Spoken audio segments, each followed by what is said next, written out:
All right, so it's 11 a.m., so I'm going to go ahead and get started. Welcome, everyone, and thank you so much for attending the Richard Warnecke Forum. The theme for this forum is cancer health and mental wellness for you, your family, and your community. So thank you so much for joining us. We're very excited to have everyone here today. So just some housekeeping details for using our Zoom meeting. We have a couple of arrows pointing to different Zoom functionalities at the bottom of the screen. So the blue arrow shows you the chat where you can leave your comments as you go along and as you listen to these sessions. Also, our team is going to have some important information that can be helpful to you as we go through the meeting, and some reminders for future meetings as well. The yellow function is to raise your hands if you have a question or if you have a comment on something that was said, as well as the Q&A section as well for any questions that you have as we go along through the meeting. Also very important, the green arrow shows you the different interpretations that we have for this meeting to make it accessible for everyone. So we have an English version, a Spanish version, and a Cantonese version as well. So you can go ahead and select whichever of those rooms works for you. And I know we have a panel later, either today or tomorrow, that's going to be in Spanish primarily in the main room. So that would be helpful if you would go to the English room for those. All right, and so everyone has been muted joining this meeting. So again, make sure you're using the Q&A section to post any questions that you have, so our team can keep track of those questions and make sure that they all get answered. And this event is going to be digitally recorded. And I also just wanted to take this time to remind everyone that sometimes reviewing cancer health information can trigger traumatic reactions, either from personal experience or from experience with your loved ones. So please leave and take a break whenever you need to. This event is going to be recorded, so if you missed anything during that time, you will have the recording available on our website. And so my name is Maxine Joseph. I'm very honored to be the MC for this forum. It's such a pleasure. I'm currently a research assistant at Shirley Ryan Ability Lab, and I was a 2020 ChicagoCHEC fellow, and so it's an honor to be here. And for our welcome remarks, I would like to introduce Dr. Jimbo, Reverend Peachy, and Ms. Ayala Bermejo. And Dr. Jimbo, you have the floor. Thank you so much. I'm very happy and excited to be at this community forum. Having joined ChicagoCHEC as one of the multiple principal investigators less than a year ago, this is actually the first time that I'm participating in this community forum. This year, it's particularly poignant because we had the sudden passing of Dick Warnecke last month. So I'm very appreciative of the community steering committee to allow this forum to be named in memory of his achievements and contribution to ChicagoCHEC. I know that this community forum is always one of the crowning achievements of ChicagoCHEC that we have annually to showcase the collaborations that we have between the community and the academia. And this year too, over the next 2 days, we have great speakers and presenters. And I'm really looking forward to a lively discussion and interaction.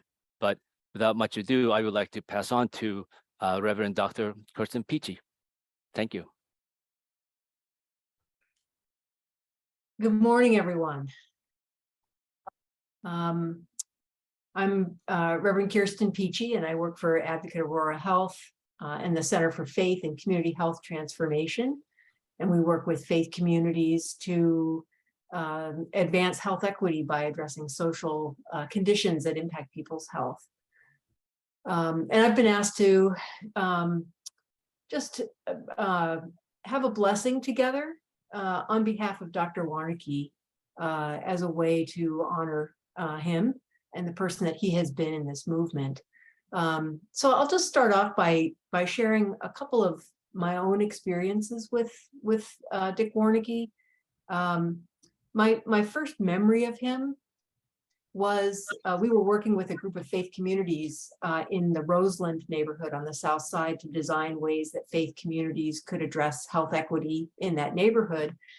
And we were having a meeting for the community, and Dr. Warnecke was there to share data on cancer rates and cancer issues in the community. And so we held this meeting within the context of a Wednesday night prayer service at this African-American Missionary Baptist congregation. And so, of course, it was a spirited service. The congregation was singing and clapping and swaying and moving. It was very dynamic. And then it was Dick Warnecke's turn to get up to speak. And so he goes up to the front, and he's this sort of awkward academic white guy. And my heart kind of sank, and I thought, man, this is not going to go well. This is going to kind of fall flat. But he started to speak, and he said, boy, that was wonderful. And that's really tough to follow. He said, we don't sing like that in my church. I'm Presbyterian. We're known as God's frozen people. And everyone laughed. And just like that, he had everyone with him. And he went on to share this powerful data about breast cancer disparities so that everyone could understand it and could see how it connected to them. And it was really just a wonderful event. And not too long after that, he showed up in a health ministry workshop that I was leading, and he came as a student along with a team from his church. So here we have this renowned leader in cancer research and program design, this extremely knowledgeable advocate for health equity, this published academic who comes to sit around a table with other lay leaders from churches in his area to learn about the best ways to engage their faith in promoting health and well-being. So people may not know that he was a person of devout faith and a very active member of his congregation. But these stories kind of give us the image of a person who, as friends have called him, who was utterly unpretentious. He was kind, wise, visionary, insightful, always striving for justice and equity, engaged, brilliant, trusted friend. You probably have your own words, if you knew him or knew of him, to describe him, but really, truly a servant and a person who loved the work of creating justice in the world. So as we close, and as we close this time together, remembering Dr. Warnecke, and as we start this conference together, I'd like to take a moment just to kind of build a corporate prayer of blessing, a way of remembering Dr. Warnecke, but also really the vision that he had for health equity and for justice. And so I'd ask you to take a breath wherever you are, if you're there in person or if you're on by Zoom, just take a breath, center yourself, and take a moment to connect with whatever the source is of your own spiritual strength. And as we breathe and connect to that source, whatever it is for us, feel the power of the interconnectedness that we share. And that's the power that gives us the ability to heal and to advocate and to transform and to believe that we can and we will create a world where health equity is the norm and where all people are able to be healthy and whole. So if you would, whatever blessing comes to you, let's honor Dick Warnecke by sharing that word of blessing for him or his family, for us as his colleagues and friends, for the communities that we love and care for. And if you're there in person, turn to someone who's next to you. And if you're on Zoom, just in the chat, if there's a word of blessing, it can just be one word or a couple of words, a word of blessing to honor Dr. Warnecke, to honor this work, to honor all that will be carried forward with the love and care that he brought. So just take a moment.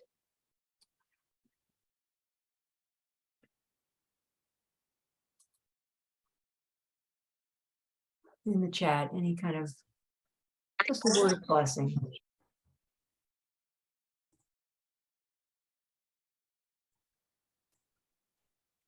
And you can continue to think about it and can continue to put things in there. But as we as we continue to remember him and lift up blessings for him and for his family, for each other, and for the work. I'll end with a prayer that comes from the Presbyterian Book of Common Worship. So this was his tradition, the tradition that he comes out of and that informed him. So again, will you join me and center yourself in whatever the source of your spiritual strength is.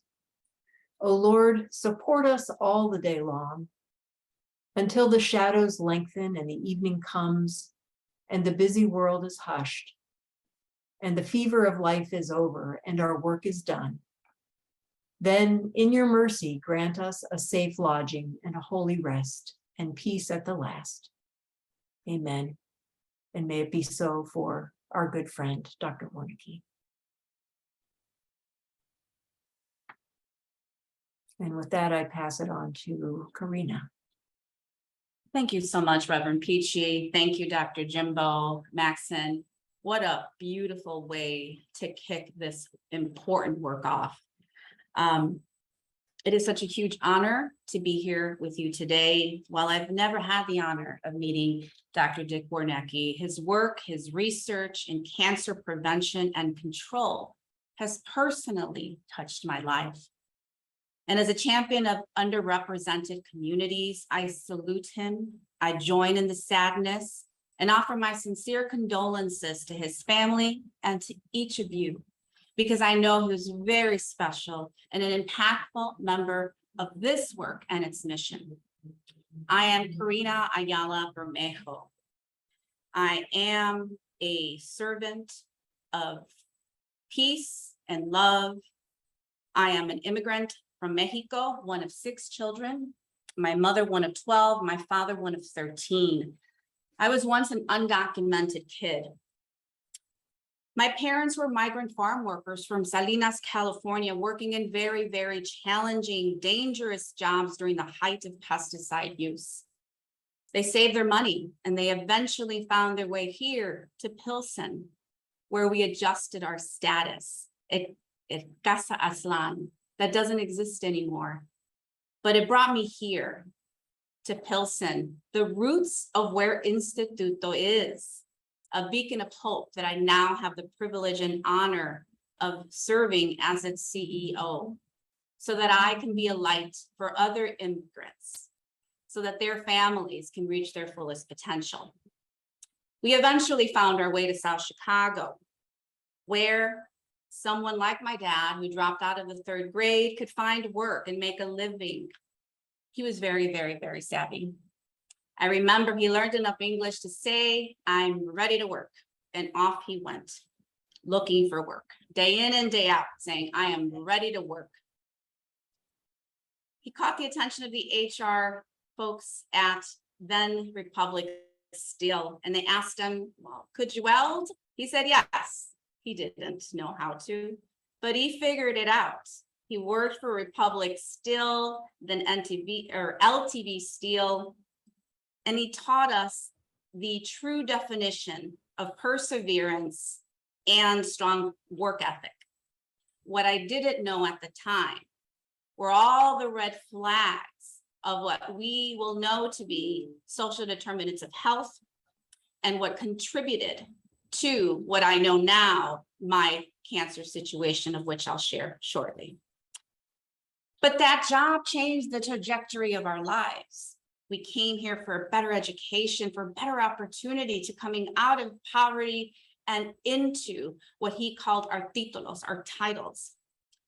He wished that all of his 6 children could work in a different kind of way. He never wanted us to work as hard as he did. And he said that he didn't want us to just work with our hands. He wanted us to be able to work with our hearts, our mind, and our soul. That was his wish for us. My first job in grade school was cleaning classrooms for $5 a week. It taught me strong work ethic. In high school, I was a science demonstrator, fell in love with science, and it is where to this day I contribute or attribute to my public speaking. I earned a bachelor's in science at Loyola University, studied in Italy, learned Italian, became an emergency medical technician, obtained my Juris Doctorate at Loyola or DePaul College of Law, married my high school sweetheart, and are raising 3 teens, 19, 18, and 16. I've had the privilege and honor of being president of very important organizations that matter to me in the space of justice, in the space of equity. I've been the president of the Hispanic Lawyers Association of Illinois, regional president of the National Hispanic Bar Association, been appointed to several appointments by the governor and the mayor that are important to human rights. And it allows me to what I believe is fulfill what my legacy is meant to be. I've always felt a sense of urgency to complete the work of my father and mother's vision. A few models guide me, which is one very important one from a mentor, Judge Abraham Lincoln Marovitz, who always said, now we can't all do big things, but we could all do small things that collectively make a big impact. And that's what this collaborative is doing. It's gathering all of the good that we each can do to ensure that we're making a dent towards health equity, that we're leaning towards moving the needle to finally having some accuracy in data, some investments in our community that are really going to start making a difference to what we know is a racist system that does not properly invest in communities of color. I want to share a little bit about my cancer journey and just close with a call to action and the work that Instituto is doing. Last summer, I started my cancer journey. I had a mastectomy in November, started chemo in 2022. Between COVID, cancer, and chemo, that was a rough year. I started to ask, why me? Why me? But it was also a year filled with kindness and love and so much support. The day I found out I had cancer, my sister found out she was in remission. I know that God does not give us more than we can handle at a time. Hello, can you hear me? And while it is not genetic, we had our tests to show that that was the case. We asked, well, then我哋話 must be where we were raised. 我哋係咁樣， Must be because 我哋一定 red flags in our history of life start popping up. Our parents working in the fields with pesticides, me living in South Chicago. 我哋住 where 喺 you 芝加哥， see the soot 你就睇到 on our 嗰個工廠喺嗰度， where I moved to 跟 Headway 住我 with 哋 my children.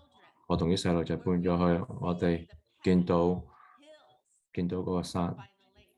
見喺 And 個 we have to 我住 fight 咗， for general iron to stay out of our communities. And 跟住我哋要 then 就跟住我哋就話點解我哋問點解我哋會有 cancer， 我哋有癌症， increased number of our children who have cancer, who have asthma, who have upper respiratory infections, because the environmental justice issues are real. So that is why it's so important for me to be here at Instituto at this time where we celebrate 45 years of being a beacon of hope, where I have had the privilege of opening up a college of He nursing. tenido el privilegio de abrir la universidad. Hemos graduado Nurses, because we know that's going to make a difference, that they're going to be the ambassadors towards health equity. And Okay. where I am so proud to be and meeting students wherever they're at, whether it's at third grade Okay. level like my 好似我父親嘅3歲 stronger English and math proficiency to 有呢個可以學英文， whether it be in 跟住我哋就 elsewhere. 跟住我哋就去做。我而家係記得我哋係成長，我哋冇呢個係有問題， But we know 但係我哋知道，如果我哋呢個社區，但係好多有呢個嘢， and we know that social determinants of 跟住 health, 我哋， having a 我 job, 就 clean air, 跟住我哋就有呢個清晰嘅空氣、清晰嘅水，我哋係非常之重要。 that we 我 have 哋 to 要， live tomorrow. 我哋一定有聽明，聽就有呢個免疫㗎。 Determined by our zip code. 我哋唔可以因為我哋個涉區，我哋因為我係60617唔等於意思， that we all get cancer. 因為我哋有個癌症。 Grateful for the opportunity to share my story 我非常我自可以聽到你聽到呢個，跟住我哋就會所以一定要希望我哋可以會再我哋又繼續有有個清晰嘅水、清晰嘅食物，同埋有希望幫我哋社區有一個好。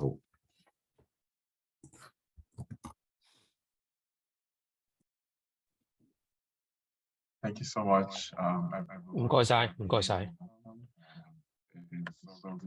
非常感謝，好高興可以聽到你哋分享嘅咁多嘅呢啲經驗啦。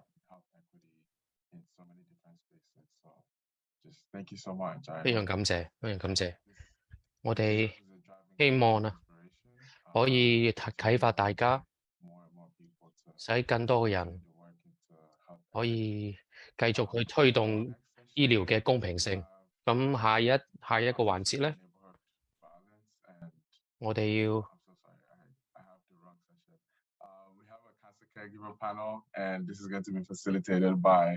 下一場會議咧，由 Joanna Glenn 同我哋講下關於癌症護理嘅問題嚇。早晨，早晨，早晨，我希望大家都冇乜問題。我有4種唔同嘅醫療人員嘅英雄。我要感謝當年我有乳癌嗰時護理我啲人，我覺得非常感謝。每一日我哋都有癌症嘅人咧，都係非常之艱難啦。咁所以咧，佢哋有好嘅護理人員係好重要嘅。下邊我哋嗰個論壇嗰啲會員啊，就同佢哋分享下佢哋點樣照顧佢哋有癌症嘅父母。一陣間佢哋講嗰時咧，你會將會受到好大嘅啟發啦。我哋可能通過呢啲人咧，我哋可以即係話會有好多嘅啟發。咁下面我哋就邀請佢哋同我哋講下佢哋係點樣幫助照顧佢哋媽咪。究竟對媽咪嚟講呢個咁重要嘅人物咧，佢哋會點樣去照顧媽咪咧？嚇，點樣幫助佢哋，並且使佢哋可以出現喺個世界當中。咁另外護理媽咪咧，同埋護理其他人嗰個方式會唔會有唔同咧？嚇，咁下邊就邀請佢哋介紹下自己，跟住佢哋介紹下佢哋護理嘅係邊個。下面我就等 Eric 先嚟發言。感謝 Joanne。我名係 Eric Briggs， 我個媽咪係 Gail Briggs。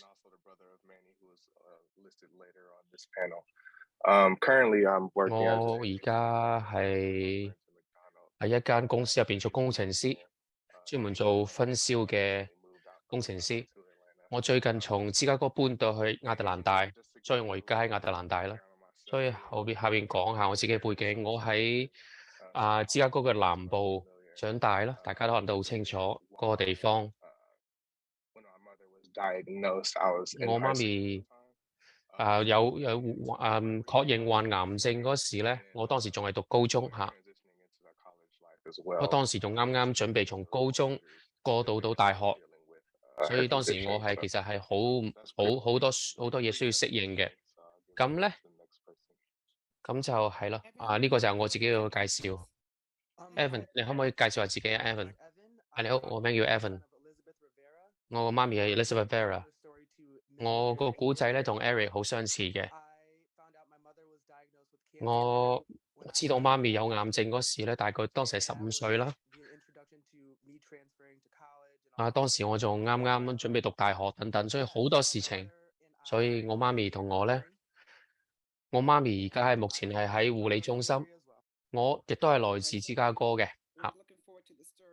好期待聽你哋個故仔。唔知 Henry 已經到咗未？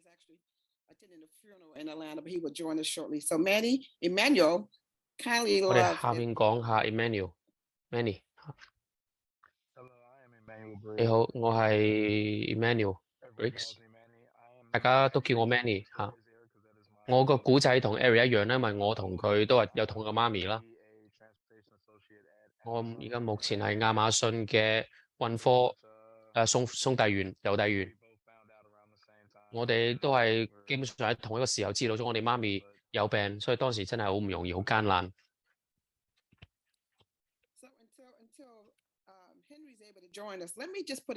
好，咁下邊我先問下各位先。你當時發現咗你媽咪有乳癌嗰時，你當時係咩感覺？你當時係咪有冇喊咧？有冇？你當時作為一個10幾歲嘅細路仔，咁你當時係點樣處理呢個問題？點樣面對呢個問題咧？好，咁我 Evan 講先嚇。當時我啱知道媽咪有癌症嗰時咧，我係好驚，非常驚，同埋覺得好無助。咁我作為我當時係仲有個兄弟嘅，我哥咧就完全崩潰，咁所以我當時要承擔起所有嘅重擔啦。譬如話要幫佢沖涼，幫媽咪沖涼啦，要帶佢去睇醫生咧，要帶佢做手術啦，做好多嘢，好多嘢，好困難。我當時係我同我2個兄弟，仲有其他家屬咧，都一齊幫手。我哋當時當然一開始係唔願意相信，因為呢個對於每個家庭嚟講都係一個悲劇。咁所以我當時就話呢個可能會我媽咪係信教嘅，所以咧佢係比我哋仲要堅強。所以當時我哋媽咪係俾咗好多力量我哋啦。後尾就慢慢變成嚴重之後咧，我哋喺屋企嗰度咧就需要好多嘅其他嘅幫助。另外仲要帶要去醫院睇醫生啦，去獲得治療，好唔容易。好在我哋當時咧都有好多人，好多家庭成員咧都可以即係貢獻啲時間去幫助我哋媽咪，咁所以就 OK，所以都盡量，譬如話我啲表兄弟啊、堂兄弟啊，都有時間嘅話咧，都會幫我媽咪。咁所以咧就唔單止係我哋幾兄弟，所以當然啦，我哋當時仲有自己喺生活當中、喺學業當中需要做嘅事情，咁所以真係唔容易嘅，又要照顧好媽咪，跟住又要去做自己嘢，真係非常之唔容易。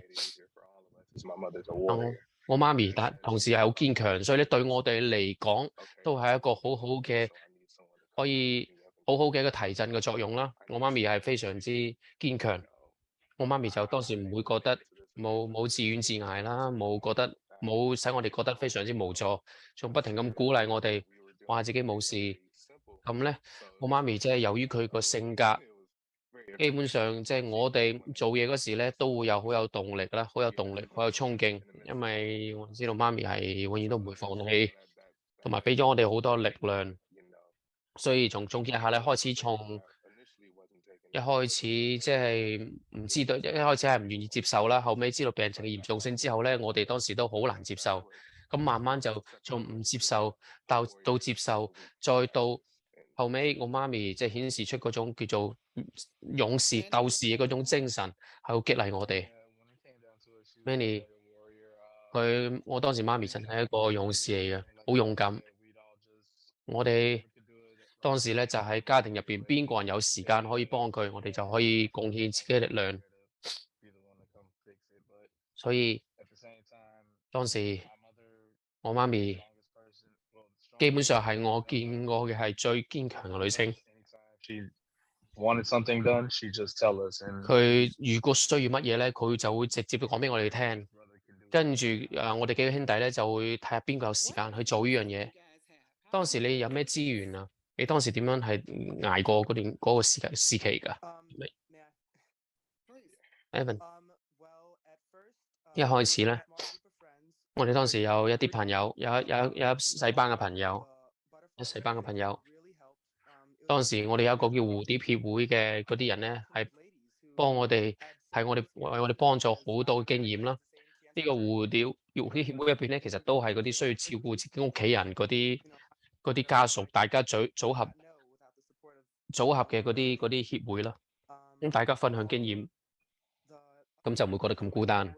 另外，我啲堂兄弟我阿哥啊嗰啲都係俾咗我好多嘅幫忙，所以大家係互相幫助啦。Yeah, definitely the village. that was the number one support. 當時係我哋即係個周邊個社區啦，幫我哋非常多嘅支持。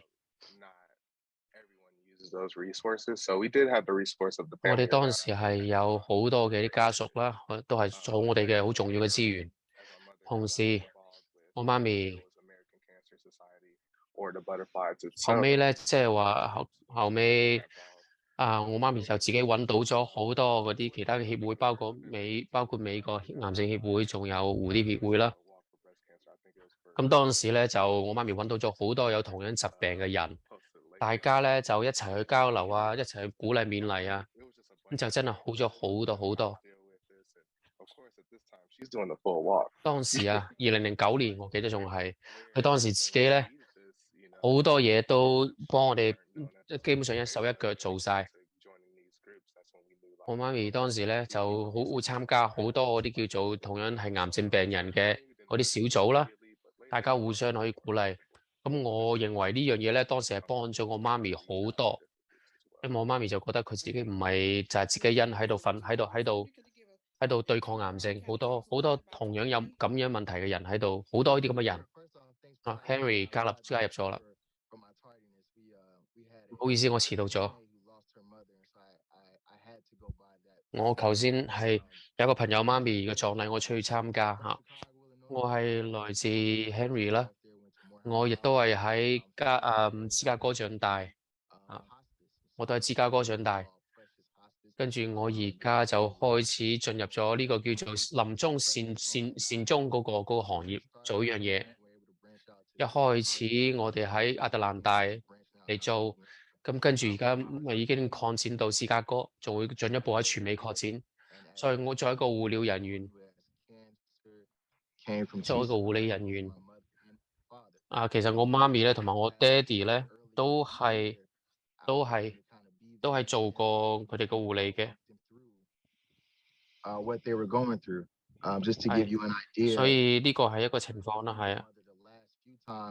我仲記得我媽咪當時就話：我唔想希望我所有嘅時間，我最尾嘅時間你都乜都唔做就幫晒我唔想。佢話我媽咪就話：我希望即係話唔希望我將所有時間都用喺照顧我身上。佢好獨立啦，佢好獨立。咁我媽咪咧就話，其實有一啲機構可以，即係話可以喺最尾幾年咧，可以照顧到佢。另外仲可以有一個好好嘅社區，咁樣去即係有一種叫做大家志同道合嘅一種感覺咯。但係我真係最尾都用咗4-5年時間去照顧我媽咪同埋照顧我爹哋。你哋各位都係英雄啦，都係英雄。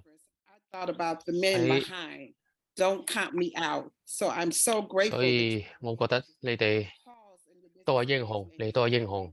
非常感謝你哋今日都嚟參加我哋嘅論壇。你覺得當時有冇咩地方係覺得好無助嘅，做唔到，乜都做唔到嘅地方？覺得好無助嘅地方？一開始我覺得係真係唔知點辦，醫生冇將每個醫生講嘅嘢都唔同，所以我覺得當時都唔知發生咩事。但我當時亦都知道必須有人願意去面對，所以如果我媽咪唔放棄嘅話，我都唔可以放棄。All of you, I'd like to see different. What kind of advice, resources would you tell for the next person that might have to be in your shoes? 如果即係你對於以後可能會遭遇到你哋呢種情況嘅人，你有咩建議俾佢哋咧？有咩建議俾佢哋？ You go ahead first, Henry. You sure? You go. Okay. One thing I'll start with just using. 我會講一點就係要利用所有嘅資源啦，利用所有嘅資源。利用所有嘅資源，用好所有嘅資源你要知道你唔係孤單嘅喺個旅程上，係有好多嘅其他資源包括家屬啦，包括朋友啦，包括其他社會嘅資源啦，其實都可以幫助到你嘅。冇一個人可以全部一手一腳做晒所有事情，所以你必須要亦都顧及到你自己嘅人生、自己嘅生活啦。所以呢種喺種情況底下要善用資源嚇。另外，要聆聽你父母嘅心聲嚇，要聆聽你嘅父母嘅心聲。另外，仲要揾下究竟喺社會當中有冇一啲協會啊，有冇一啲即係話癌症生存小組啊，呢啲咁嘅協會咧，可以即係話等你媽咪可以即係慢慢咁可以了解到其他有同樣疾病嘅人，佢哋點樣同癌症進行對抗鬥爭。咁呢啲都好緊要，包括你作為護理人員咧，照顧你媽咪爹哋咧，呢個社會都有好多同你一樣咁嘅處一樣咁嘅困境嘅人，你都可以揾到嗰啲人，同佢哋一齊交流經驗，睇下點樣可以幫助你更好咁做好兼顧好你嘅屋企人同埋你嘅媽咪爹哋，所以一定要善用所有嘅資源嚇，呢個就係我想講嘅一點。Henry， 關於資源嗰部分啦，你必須要明白到你唔係孤單嘅，我哋嘅政府已經做咗好多嘅項目，包括係家庭護理項目、家庭嘅其他嘅協助項目，還有善終服務，仲有善終服務等等。我哋政府有好多呢啲項目，大家必須要主動去揾呢啲項目，因為好多時好多人都以為自己呢啲項目係負擔唔起，但係實際上好多呢啲項目都係免費嘅，大家都唔知道，因為大家當時諗都冇諗過呢個問題。咁所以好似當時我媽咪咧就係當時有呢個癌症嘅問題嗰時咧，我當時揾到咗好多呢啲免費嘅政府資源。最尾我媽咪咧最終係揾到咗一個免費嘅善終服務嘅一個機構，所以好有幫助。譬如話你可以揾下，如果你媽咪爹哋有癌症，係咪？你可以喺社會當中揾一啲資源，呢啲項目，呢啲項目咧可以有時免費，咁可以為你爹哋媽咪每個星期提供好幾日嘅一個服務嘅。咁大家即係有問題嗰時，必須要喺網上做下搜集下信息啦，揾下究竟相關嘅項目嘅一啲信息，睇下有冇相關嘅項目。如果有咁嘅相關項目嘅話咧，睇下你媽咪爹哋有冇呢個資格獲得呢啲免費嘅呢啲資源。好多時係免費嘅呢啲資源，所以大家必須要諗下，必須要即係話揾下究竟有冇啲咁嘅資源啦。揾下唔同嘅社工機構啦，佢哋可以幫你揾到一啲你需要嘅資源，甚至一分錢都唔使。所以可以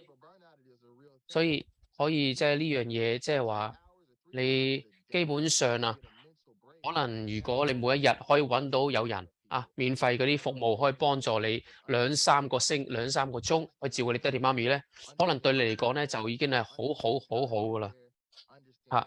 咁咧，所以你必須要理解下。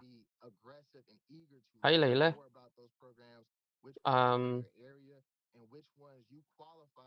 睇下邊個項目你可以免費咁去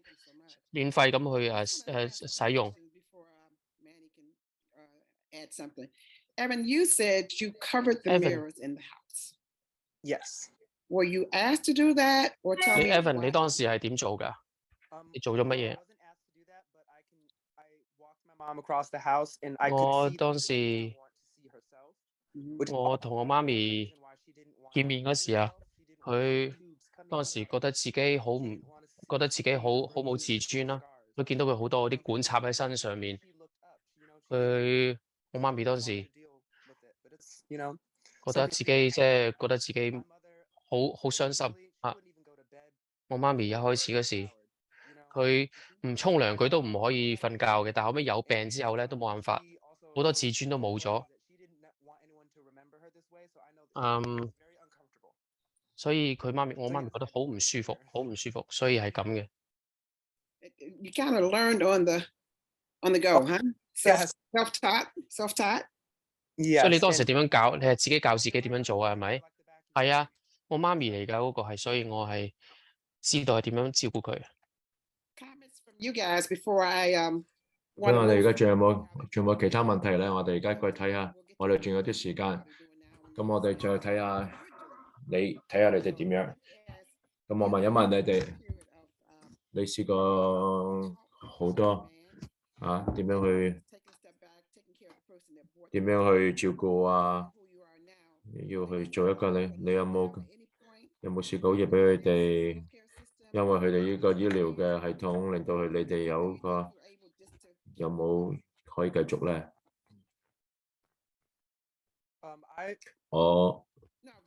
你繼續睇下啲成功嘅例子，我哋有冇其他？我哋可以有啲咩幫助？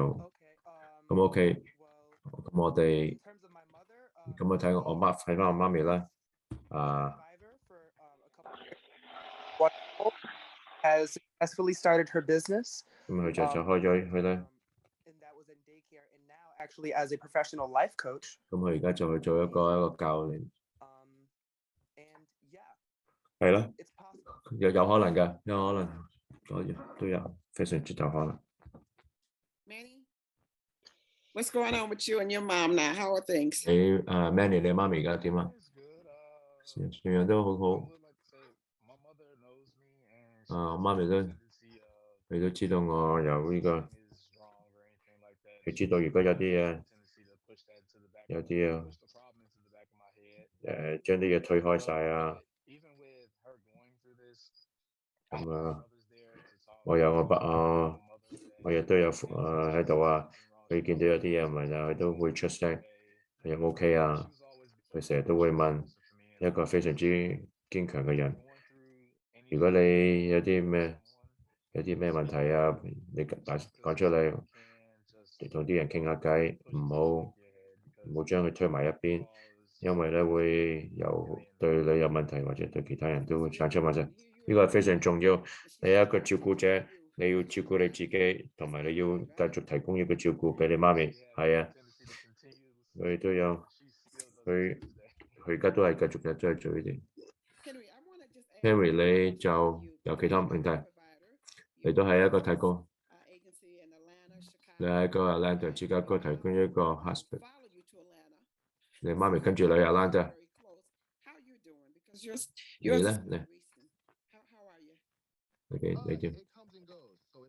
有時好好似一個浪咁樣，唔係話一樣有時一樣好嘅啫，有時係差，有時係3個鐘。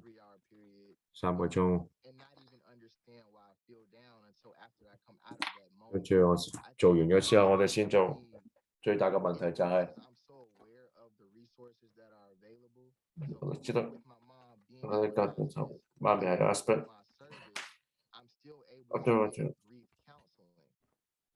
你出就每次差唔多1個月都有2次。星期六我唔可以直到去落床5點鐘。有時你點樣？我唔可以起床啊，我做唔到嘢啊，我冇食嘢啊，差唔多發生過憂鬱病，之後揾人同我哋傾偈，我仲未做。我父親1月4日。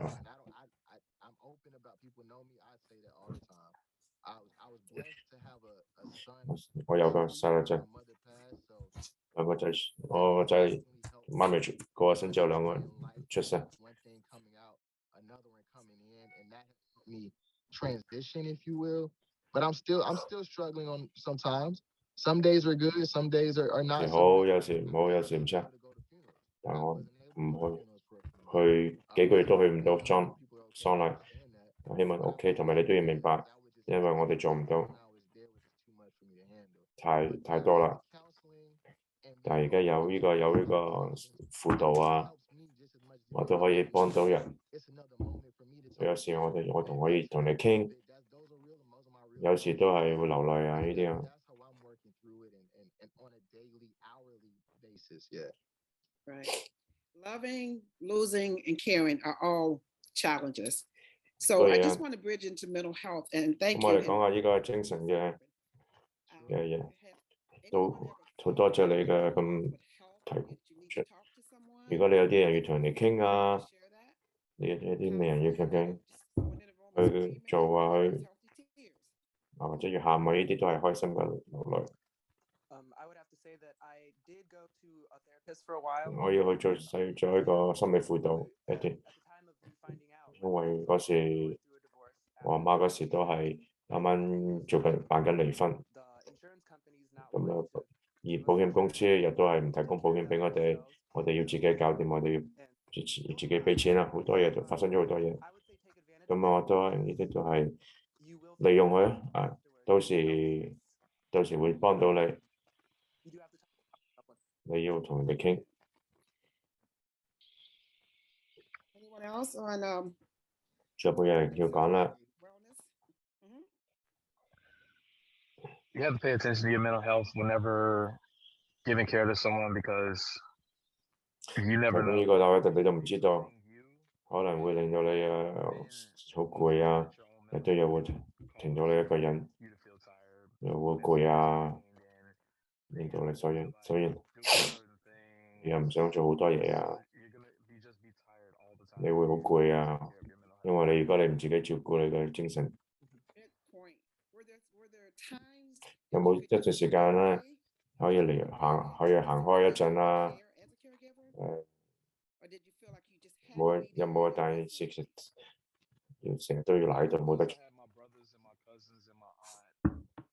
We had times where we all would be able to take breaks and do what we need to do or get away or even my mother. 好多時間我哋媽咪都會啊，會去放假啊。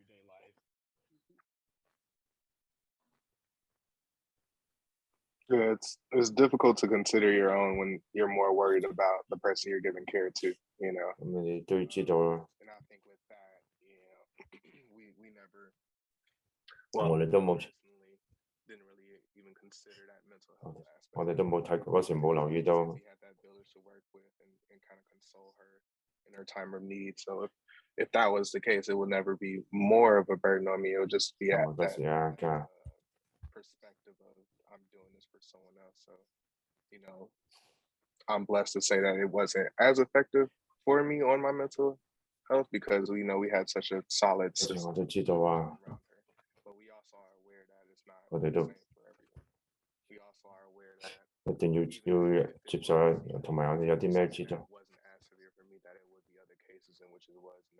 Find our resources that we could share with someone else. So Henry, you know, given your situation, yeah, I'm thankful that you're here to share, and I'm grateful that you're able to, you know, give us your side of the things because not everyone has that level of dealing with such a thing. So thank you for that. 唔係個個都可以做到嘅嚇。We're just grateful for what we have. 都要知道我哋都感激有所有你有喺眼前嘅嘢。I appreciate that. Thank you. I think mental health for me, unfortunately, it came from someone else telling me. 我都知道啊。I mean, I'll be honest. There were some moments where I didn't realize how overwhelmed I was, even with the help that I had. And so I believe it was my fiance who told me originally. She said, "Are you okay?" I said, "Yeah, I'm fine." And I don't know what I said to her, but it made her stop and tell me, "You need to slow down." 可以同你話要啊。And just having someone that's close enough to you that can be honest with you is huge. Because if she was the one who told me, there's no telling what I may have said to someone else and not even understanding or realizing. 明白，我理解。At that moment, I may not even realize what was going on or what I was doing. Just little things like you don't even mean to be rude. It's just the way things come off because of what's going on in your mind. Mental health is huge. So being able to 精神呢啲啊，健康一定要知道，一定要同人哋傾。好多嘢，而家好多嘢都係用視頻，所以可以好多嘢都喺視頻上。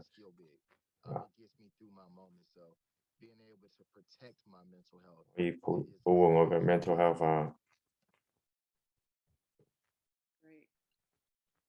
The title that I selected is "Don't Count Me Out." And as I listen to your stories, you guys have become the caregivers, the supermen that are 係個 not 超人， acknowledged, not 啊 always spoken about. So we 好 want 多 to 人都 take 冇 advantage 知道 of 啊。 that you 希望我哋要同人哋傾下，我好多謝你哋，我哋見到你，我亦都 have four more of you. 希望我哋有多啲好似咁多人， Blessed with having someone that 唔係好多人都可以有， sometimes people leave with 有啲人會走啊， with 有啲人啊， sometimes the stories are not supported. Sometimes people are mean. And 咁有 sometimes 啲人啊， it's not strong enough because of lack of resources, or just having the experience of what to do. So as we get to the closing point, because I don't know if we have time for questions, 係仲有冇其他問題？ thing that you would like to share with the audience regarding your experience, because you didn't choose it, you stepped into it. And I'm going to start with Eric, as we started in Alpha. Eric? Yeah, so one thing I'll say is just kind of the themes of what Henry and I are speaking 你 to. 頭先係 just Henry 啊，我哋同你講啊， not just using them to become part of those resources as well. I think what happens a lot when people get through their journey, they always kind of leave it at that. They don't kind of look back or reach back to those who might be going through it as well, and being a resource for them. I know with the butterflies, you know, my mother, she was very much involved with 好 them. 多人啊都係啊，直直都話我哋都咁，因為佢哋 help facilitate care and then give a group people that, you know, connect them with similar situations. And it could be assistance, like financial assistance, because these things aren't cheap. You know, 有 other 啲唔係好 cheap 好平啊，同埋我哋有好多嘢都要知道，我哋亦都唔知道啊。喺住喺屋企出邊啊， resource for them and continuing being a 做一 resource 個俾一個 resource，提供一啲嘢俾佢哋。 Great advice. Thank you so much, Eric. Evan, what would be the one thing you'd like to leave the audience with your journey as a caregiver? I would say trust the process and 相信個呢個佢就 assistance. 唔好抗拒啊！如果有人提供俾你，你唔好抗拒。Henry 有冇？ Some kind parting words, please. 仲有冇嘢其他要補充咧？啊，有需要幫手。 for wanting help, or it doesn't mean that you're not capable of doing it. It's just get help. What these services, and I just repeat them again so people know: home care, home health, care hospice. If you qualify, 如果你 there's no money out of pocket 如果唔需要自己俾錢嘅， for these services. 去參加嗰啲呢啲服務咧，係 And so 提供俾你去接受服務。 as often as you can, if they tell you they can only do 2 days, 如果或者2日， 叫 because 佢哋提供， get it approved as well. Because that's what they do. They want to help. So just 佢 get 哋想幫你，佢哋會同你。 reach out to companies, or even you can reach out to me. I can help you find someone who helps, who needs what you have. I'll be more than happy to do that for anyone. Thank you 佢 so 有咩 much. 需要，我可以幫到你。 Manny, what would be your parting words as a caregiver for the audience? Take care of your mental health, and when you need to, reach out to someone that can help you. 你要照顧你自己嘅精神，你個病自 Just 己。 reach out to anyone. 如果有需要朋友啊、屋企人啊，或者你要休息下， Do something. Let that person that you're 話俾人哋知。 know and reach out and try to find some type of help for yourself as well. Thank you so much. Again, I would like to have just a few closing remarks. 我哋有幾樣嘢同你跟嘅，我哋都做，我哋節目12呢8日，個個都會有白黃色啊、粉紅色啊，所有嘢。 我都見到，唔係話11月定，唔係10月，我哋會繼續。 psychological support, mental health support. And I want you all to know from CHEC and from this group, these are the real heroes. 呢啲係你哋英雄，呢啲係你哋嘅嘢，照顧者。我多謝你哋，非常之感謝你哋，多謝你今日嚟參與。我要攞啲紙巾，因為我哋就知道你哋嚟食媽咪，我哋好多嘢都做，冇咗你係做唔到。 Because I know you are the expert in the hospice field. Do know, my brothers, that I, Joanne Glenn, and the White Foundation, as you know, is here to serve you as well. So thank you so much for your 多謝 time. 你哋嘅人，感謝你哋。Thank you for having me. Are there any questions from a couple of people on the 有冇 panel? 其他要問問題咧？有冇其他問題要問咧？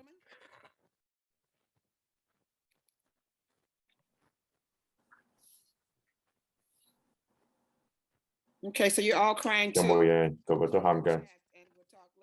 我哋一陣再睇。 Back of your time because I 我哋 can't. 轉， Thank you so much. 我哋轉5分鐘。 All right, bye-bye. 我哋再。 Appreciate you guys very much. Bye-bye. Thanks, everyone. All righty.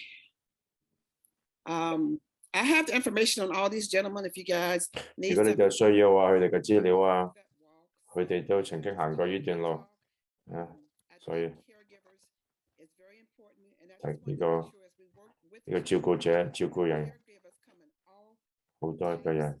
You know, sometimes it's the extended family, sometimes it's the family that has to do it, sometimes it's the family that want to do it. So I want us to continue our reach in community, make sure we have the resources and try to minimize, if not eliminate, the barriers and disparities of care. Again, thank you so very much. I'm Joanne Glenn. 我係咁樣做緊講咧，我喺呢個 Foundation， 我係呢個係我嘅，多謝你。 That was such an amazing session. Thank you so much to all of 呢個非常多謝你哋頭先， Miss Joanne for facilitating that. 多謝 Joanne 啊，提供嗰個咁好嘅， And I was just like, yes, this is just amazing. Thank 我 you 都 so much. 我多謝。 That was so informational. That was so inspirational. I mean, I could just keep listing adjectives. Like that was just wow. That was truly amazing. You know, and 太好啦！ these are the stories of 呢啲係真實嘅講啊。 step up in these very tough situations, you know, and reach out for help, like they said. And wow, that was just truly amazing. That was honestly amazing.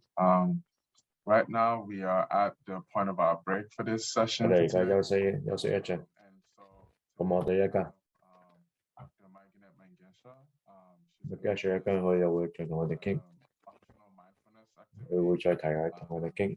咁我一個，咁我都會。 The previous panel was just so amazing, and I feel like this can be very helpful to give a quick reset for your minds. Our break is going to end at 12:25, so if you're going to take a step away, 我哋有廿5分鐘休息， resume the sessions. 咁我哋 But I'm going to hand it off to Dr. Mangesha. Thank you so much for joining us and for leading this activity. Thank you so much, Joseph. And hello, everyone. As Joseph mentioned, my name is Mindfulness Mangesha. 我係呢個咩機上，我係呢個副嘅，我係呢個資助呢個主管。Warnecke House 都係對 cancer 有啊，我哋會提供免費嘅服務啊。 Educating, supporting, and empowering 我哋會提供 live more fully lives, physically, emotionally, and beyond through cancer. Our services are offered to those diagnosed as well as caregivers and loved ones. And I agree with it was nice to read the chat as our heroes were sharing their story. What a 頭先佢哋講啊，佢哋嘅 path， 佢哋嘅提供呢個提供呢個嘢嘅。頭先我知道非常之啊。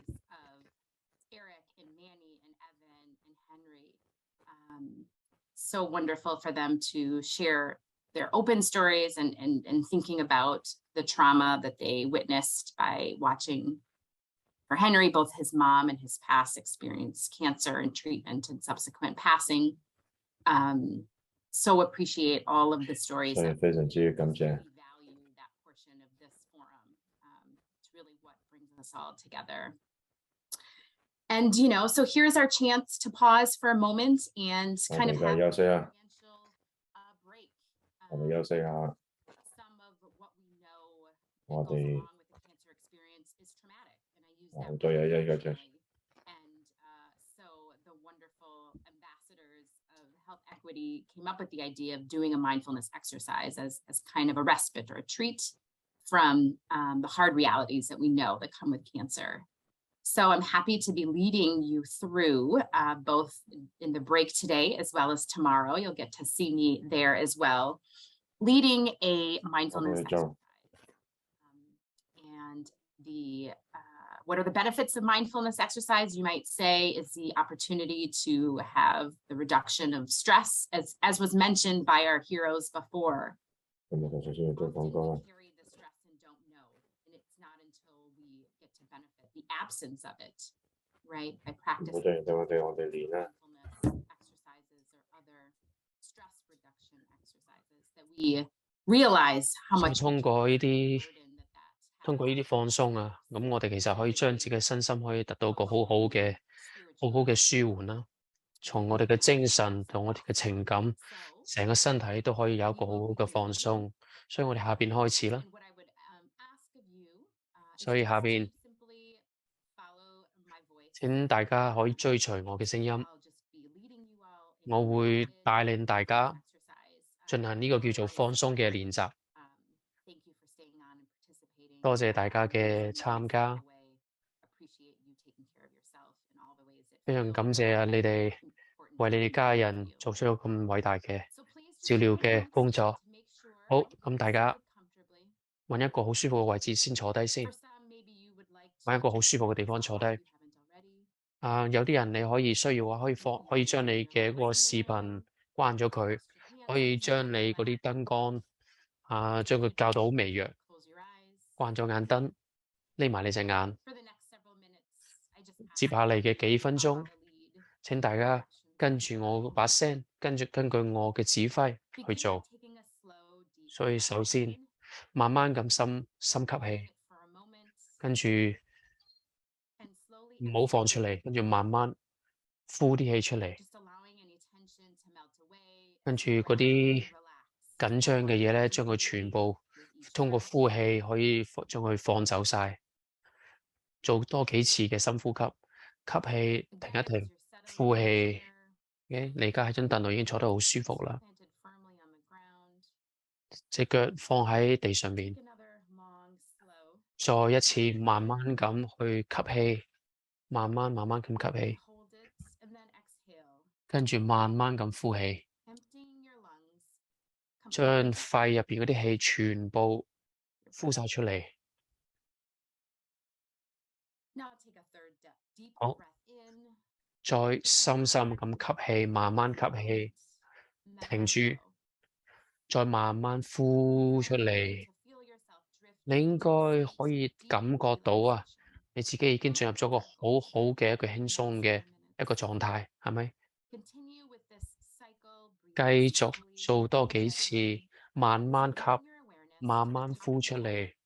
跟住而家將個思維集中喺你個頭頂上邊，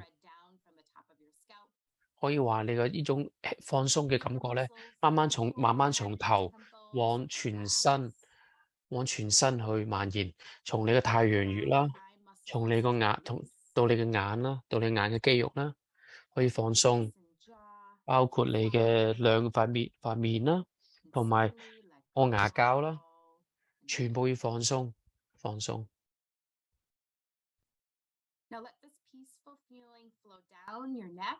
跟住呢種好和平嘅一種感覺，可以同你個頭通過條頸，再流到去你全身嘅肌肉放鬆。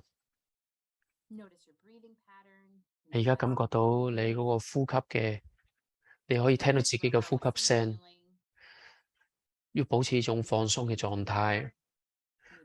再繼續咁深呼吸，再呼氣，使每一塊肌肉都可以感受到一種放鬆嘅感覺。放鬆你兩個膊頭，跟住吸氣，再呼氣。呢種和平嘅感覺，從你膊頭啦，一直向你嘅手臂蔓延到你嘅手，最尾到你嘅手。再放鬆，一直到你手指尖嘅地方放鬆到。喺放鬆嘅同時咧，你個頭腦都會放鬆，跟住你嘅情緒亦都會放緩， And you're slipping further and further 跟住你已經越嚟越 state of stillness 越嚟越進入到一種深呼吸同埋深度嘅輕鬆嘅狀態。 Now bring your awareness to your chest and your stomach.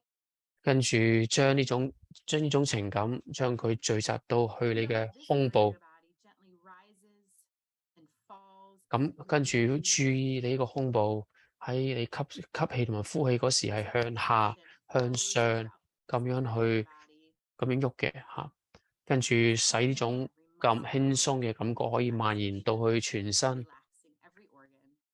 放鬆每一個器官， Feel it releasing every last molecule of tension. 將你所有嘅嗰種緊張掹緊嘅嗰種肌肉將佢放鬆。 Slip away 你而家可以感覺到 to maybe one of the stories of the heroes that we 你 have 嘅突然間可能諗起咗我哋頭先論壇入邊講嘅嗰啲照顧屋企人嗰啲黑英雄啦，可以突然間諗起佢哋個故事， Simply bring your attention 冇問題。 back to my voice. 可以請大家慢慢再注意聽我把聲啦，跟住再將呢個注意力放喺你個背部， Sensation flow 你要感受到呢種放鬆嘅感覺係從你個背面咧 spine. 一直從脊椎向下蔓延，向下移動。 Imagine a waterfall 想像係有一個瀑 gradually 布， works its way down your body. 慢慢 Feel 喺身體上邊蔓延， relax 感覺到你全身背上邊嘅嗰個肌肉喺度放鬆，放鬆。 Feel that your entire upper body has become loose. 你可以感到你成個上身咧都完全放鬆晒啦，而家個上身放鬆晒。 Try to sink into the serene sensation. 請大家 Be present 要 in 沉浸喺呢種非常寧靜嘅、非常放鬆嘅 how often do we get 感覺入邊。 focusing on the spines 我哋平時好多時候根本就冇時間可以使我哋將注意力放喺我哋嘅背嘅脊椎上邊，但每一次呼吸、吸氣、呼氣嗰時都要 as we're scanning 放鬆。 down our body. Now 好， feel your hips relax. 咁而家從個背嘅脊椎一直下降到嗰個臀部啦， Your lower body. 臀部都開始放鬆，一直從臀部向下蔓延， The backs of your thighs. 繼續放鬆你嘅大腿啦，大腿嘅前方 All these large, 都 strong 係喺度放鬆。 你可以感覺到你所有嘅大腿入邊嘅肌肉群、大嘅肌肉組咧，都喺度放鬆，放鬆。 soothing feelings of relaxation. 所以呢種好放鬆嘅感 Down 覺 your knees, 會從你個大腿 calves, 到你嘅膝頭哥， your ankles, 到你嘅小腿，再到你嘅嗰個腳踝，到腳， your feet relax. 你腳都而家放鬆晒啦， Allow your entire lower body 使你全部嘅下身啦都可以完全咁去放鬆。 of tension as you 你 expand 可 your 以 body, no worries. 感覺到你嘅全身而家冇任何嘅緊張啦，冇任何嘅掹緊。 Allow any remaining tension 等其他剩低嘅嗰啲好緊張嘅嘢咧， out through the 嗰啲好掹緊嗰啲嘢，都通過你嘅手指尖同埋通過你嘅腳趾尖咧，要向外全部走晒，釋放晒。 Imagine in this moment that you are 想像下，你而家係非常之舒服， peaceful, 非常之和 you 平 are，relaxed. 完全放鬆晒。 And hold this space for a moment. 要繼續留喺呢個狀態嘅呢個狀態嗰度，要繼續保持喺呢個狀態入邊。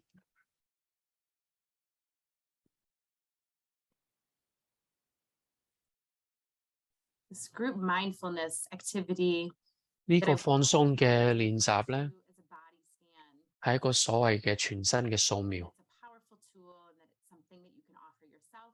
呢個係一個好嘅個工具啊，可以使你自己 Really anywhere 好 you 咁 are. 去放鬆你自己嘅身心。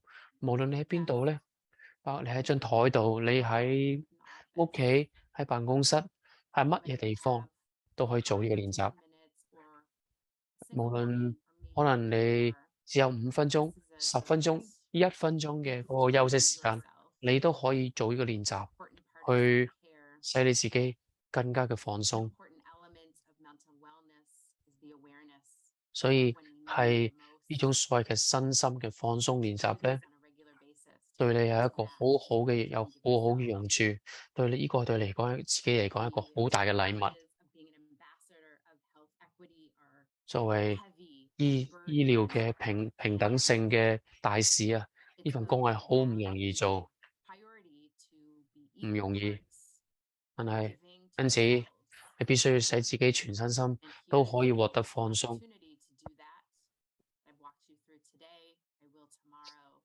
到我今日同埋聽日咧，我都會同大家做呢個練習。咁我教完大家之後咧，大家可以喺私底下都可以繼續去做呢種放鬆嘅練習。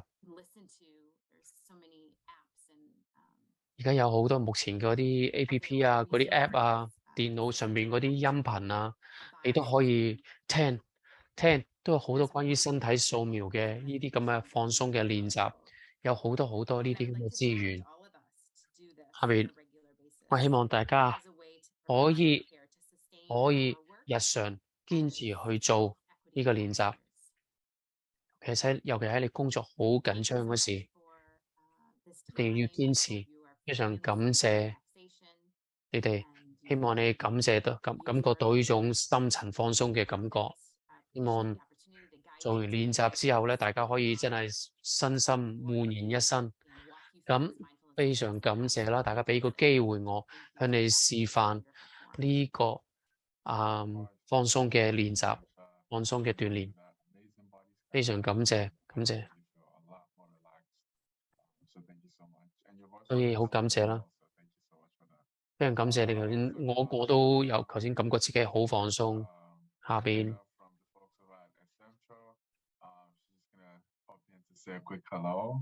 咧，我哋又邀請 Harrietta 同我哋講幾句啦。跟住陣間咧，我哋就會12:25再重新開始。而家先由 Harrietta 先講幾句先。可能而家聽唔到啦嚇，聽唔到我哋把聲。聽唔聽到？係。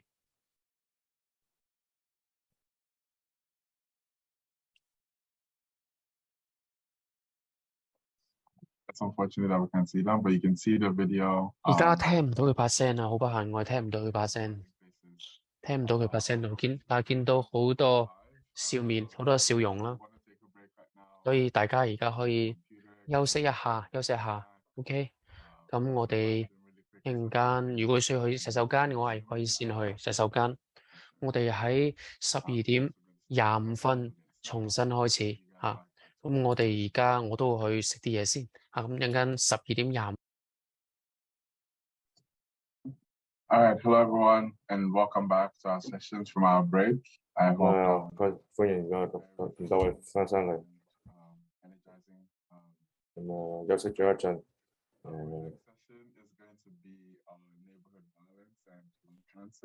咁我哋咧就係講翻我哋呢個鄰居嘅我哋Search Cam 醫生，我哋會今日嚟同你傾下。咁多位。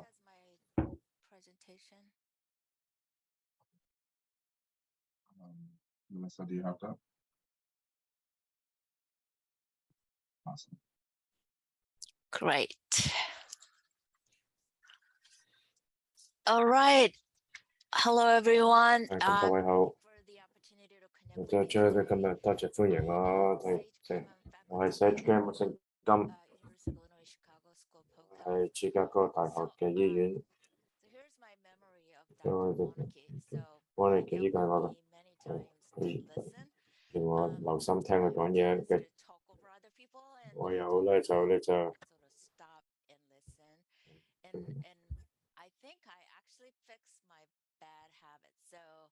I'm really grateful that he helped me. 多謝佢。It's better for all the things that I'm doing, engaging in community, and this could be a really bad obstacle for me. So I want to talk to you about neighborhood. 我呢個鄰居嘅暴力同埋呢個癌症。particularly the impact of crime, violence, and policing on health. And so I've been thinking a lot about how neighborhood conditions actually affect health. More specifically, I'm interested in sort of 咁我哋社交啊。 to understand how social experiences may affect our biophysical responses that contribute to health disparity. So I want us to think about two questions. First, how neighborhood conditions affect health outcomes, and secondly, neighborhood conditions, good or bad, are transmitted between 轉咗去做一個唔同一個年代。 inequalities in health. Next slide, please. So where you live is a significant component of overall health outcomes. Ms. Karina spoke about this. But currently, more than half of variance in one's health is determined by one's zip code. It's largely because neighborhood, social, economic, and built environment determine 睇翻啦，好多唔同嘅嘢啦，同埋要來翻晒其他嘅風險啊，跟住咁咧就因為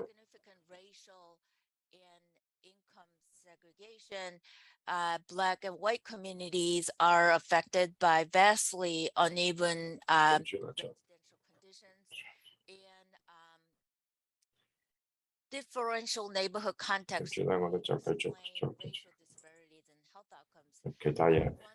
第一樣嘢就係我哋會進行第一個。 For this will be chronic exposure to neighborhood violence. So can we go to the next slide? So think about lung cancer. Lung cancer is the leading cause of cancer deaths, accounting for nearly 25% of all cancer deaths. And advances in screening and treatment, racial inequalities in lung cancer incidence and mortality continue to exist. And nationally, the lung cancer incidence rate is higher for Blacks compared with whites. The rate, incidence, and mortality gap between Black and white communities actually is greater in Chicago. This is despite the fact that the prevalence and frequency of smoking are lower for Blacks, thus the African American smoking paradox. So the smoking paradox may imply that factors beyond individual smoking behavior, such as neighborhood conditions and social stress, may affect the risk of developing lung cancer in Black community. Next slide, please. So we know that chronic exposure to violence produces physiological stress responses that dysregulate neuroendocrine systems that are linked to pro-inflammatory immune responses, and COX-2, an enzyme that promotes inflammation, is often overexpressed in cancerous lesions. So we can hypothesize that greater exposure to stress increases the inflammatory cell environment developing lung cancer. Next. Yeah, so briefly, 另一個嘢咧就係話我哋就係做呢個就。 is a molecular mechanism that may explain the link between social risk and then molecular changes related to lung cancer. And protein arginine methyltransferase, PRMTs, are a family of enzymes that catalyze arginine methylation, which then gene expression 跟住咧。We know that there are 9 PRMTs in mammals, and the expression of PRMTs are altered in certain cancers, particularly PRMT1 and 6 overexpression. It's shown to be associated with lung cancer, and studies show that PRMT6 is only one that showed racial differences. So we're looking at PRMT6. Some studies also report that PRMT6 also plays a role in inflammatory responses. PRMT6 modulates expression by directly interacting with transcription factors inflammatory responses. So I will propose that we think about exposure to neighborhood violence, which is a source of stress, and chronic stress increases immune responses, which then may interact with PRMT6, leading to increased risk of developing lung cancer. Next slide, please. So one of my goals is to develop 如果我哋再跨越嘅呢個，我哋就有呢個，我哋睇到呢個睇翻其他病人嘅芝加哥大學嘅嘢，我哋睇翻其他個病人，想睇翻咧癌症啊，翻2013年啦、2018年啦，我哋就睇得到。我哋睇翻 census and medical examiners data, and I estimated. 我哋問咗其他，我哋睇翻其他呢個癌症。我哋有病人啦，佢就話有好多8000啦，有住喺芝加哥，我哋仲有呢個癌病。癌症啦，21%。跟住咧就睇睇咧，我哋就係癌症咧有年紀大啲啊，大約都有男性啊，有食煙嘅習慣啊。我哋同埋知道我哋西班牙人啊，又會有呢個癌症，比其他嘅種族少啲。睇翻嘅種族啊、顏色啊、黑色咧，後生啲，同埋咧食煙咧就少過。睇翻佢啊，黑色就多啲嘅呢個就住喺一個多啲嘅容易犯法嘅。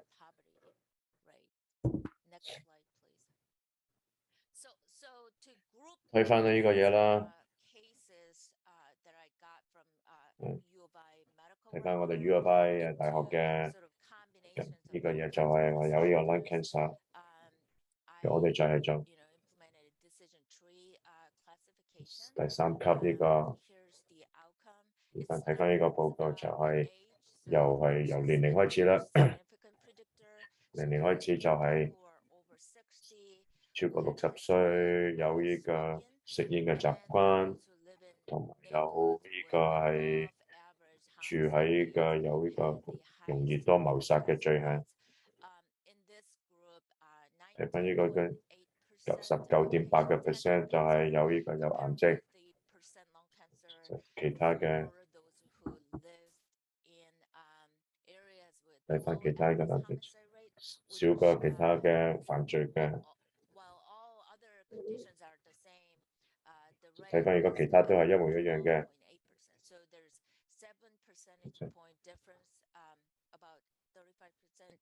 Difference in lung cancer between patients from above average and 超過80啊。Next slide, please. 下一步。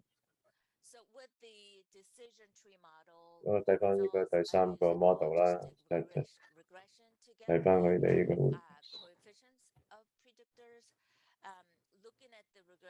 睇翻呢個我哋嘅癌症嘅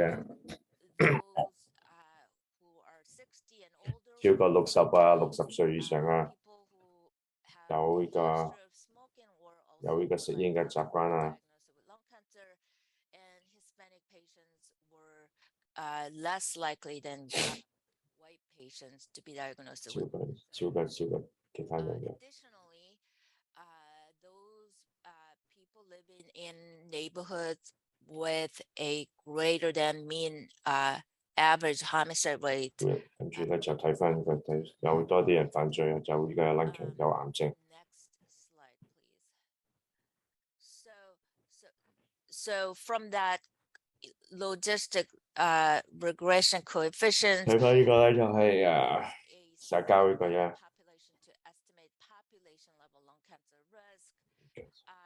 The primary goal of 最重要嘅目標就係 the spatial distribution of lung cancer risk is to identify clusters of communities with 睇翻你lung cancer 有癌症啊，咁啊咧就我哋仲有睇翻呢個社交分海啊，或者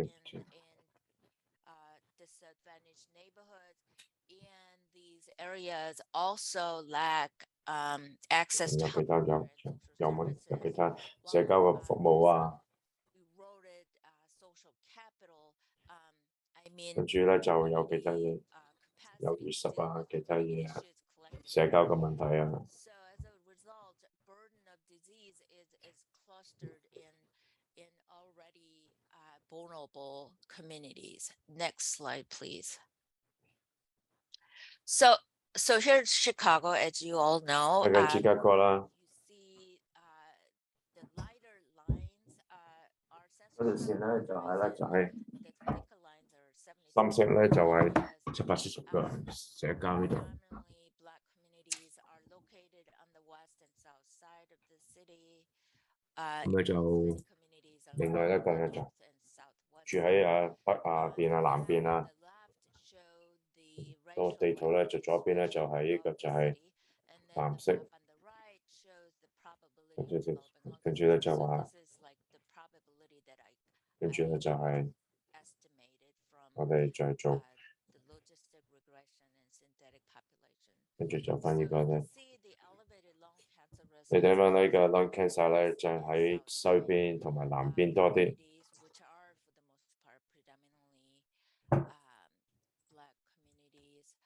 Next slide, please. 下一頁啊，唔該。呢一頁咧，我係睇下嗰個肺癌嘅病率、發病率同埋嗰個叫做謀殺率嘅關係啦。你可以睇下喺西邊、喺南邊咧，基本上係一個好好嘅吻合率嘅，即係西邊喺南面。我哋見到好多嘅嗰個肺癌嘅發病率同埋呢個謀殺率都係好高嚇。呢度咧，我收集咗77個社區，所以我係睇下即係話從謀殺率同埋肺癌率發病率最高嘅嗰啲地方。最下邊嗰啲社區咧，就係癌症發病率好高嘅一啲地方。跟住淺色嗰啲咧，就係佢哋淺色嗰條就係謀殺率啊。頭先我喺地圖睇到啦，喺肺癌發病率比較高嘅地方咧，謀殺率往往都會比較高啊。所以呢度77個芝加哥嘅社區咧，就可以睇得出嗰個分佈啦。跟住你可以睇到嗰個肺癌發病率咧，會唔會係嗰啲犯罪比較嚴重嘅地方？呢啲社區入邊90%嘅居民咧，基本上都係有好高嘅肺癌發病率。基本上啲社區咧都係黑人嘅社區啦，非裔黑人嘅社區啦。have less than 30% of Chicago population 30%嘅芝加哥嘅人口係黑人，但係90%嘅，但係呢社區90%嘅居民都係非裔美國人。實際上，大部分啲社區咧90%咧都係黑人，跟住我哋芝加哥市嗰個貧困率17%，但係喺 West Inglewood 咧呢個地方發病率非常高，但係嗰度嘅貧困率咧30%嘅貧困率啊，喺 Inglewood 40%嘅貧困率，菲律柏咧就係50%嘅貧困率，所以呢啲社區可以話係有好嚴重嘅種族隔離嘅問題啦，同埋經濟上面非常之落後。請翻到下一頁。所以呢度嘅問題咧就係超過13%嘅芝加哥嘅黑人居民咧都係60歲以上，並且佢哋都有好長嘅食煙嘅歷史啦，同埋佢哋住嗰啲社區咧又有好嚴重嘅暴力問題。跟住與此同時，0.7%同埋0.7%嘅西裔人同埋0.3%嘅白人係住喺呢種咁嘅類型嘅社區。咁就意味住超過19000嘅芝加哥嘅黑人咧都會有好高嘅癌症發病率。佢哋可能咧以前咧曾經係受到過暴力嘅攻擊啦，由於受到暴力咧，可能都會對佢哋肺癌嘅發病率會有影響。另外唔到600個，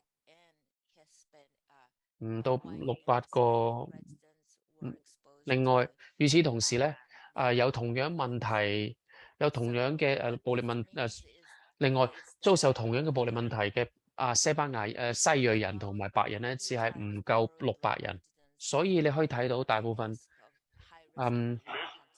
肺癌發病率好高嘅，往往大部分都係非裔美國人。與此同時咧，佢哋仲會有好多環境嘅一啲咁嘅問題，包括暴力嘅問題。與此同時，呢啲社區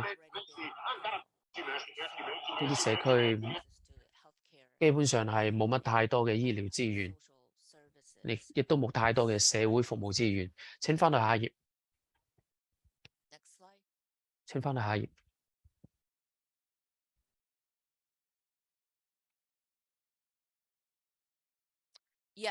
好，總結一下。暴力嘅問題咧，可能會對於肺癌嘅發病率咧會有正相關嚇。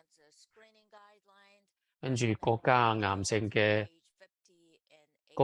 中心推薦50歲到80歲嘅人，跟住有20年嘅吸煙經驗嘅人咧，應該要每一年做下肺癌嘅體檢。所以而家目前嗰個建議咧冇考慮到社區嘅暴力環境嘅嚇，只係考慮到吸煙嘅問題。所以如果我哋包括埋社會經濟背景嘅情況咧，可能咧就會更加咁精確一啲。尤其係嗰啲比較貧窮嘅社區，暴力問題好嚴重嘅社區嘅人咧，更加應該即係話做更多嘅一啲肺癌嘅呢啲檢查。所以我覺得睇到呢個現狀之後咧，我哋可以設計一個系統層面嘅一個干預手段，考慮到唔同社區嘅現實嘅狀況，去睇下可唔可以盡早咁察覺到更多嘅肺癌病人。所以社區環境，從社區環境嚟講咧，長期呢種不利嘅呢種社區環境會對於癌症嘅發病率咧會有非常之嚴重嘅影響。可能如果短期嘅貧窮咧，反而嗰個影響唔係咁大，但係如果長期都係遭受遭受喺呢啲咁嘅外部嘅社會環境嘅影響咧，可能對發病率唔會太大嘅影響。我哋而家研究發現啊，但係好多嘅白人咧，即使佢哋喺貧窮咧，佢哋貧窮嘅時間咧都係比較暫時性嘅。但我哋發覺嗰啲白人以外嗰啲種族，如果佢哋貧窮嘅問題咧，往往係一個長期嘅問題，有可能甚至係連續幾代嘅人都係住喺啲咁貧窮嘅地方。咁所以咧，因此咧，對於佢哋嗰個發病率咧，就會非常高。所以呢啲包括社會嘅種族隔離啊，同埋長期處於一啲叫做缺乏服務嘅狀態，長期處於貧窮嘅狀態咧，可以話會對於癌症嘅發病率會有非常之重大嘅影響。請翻到下頁。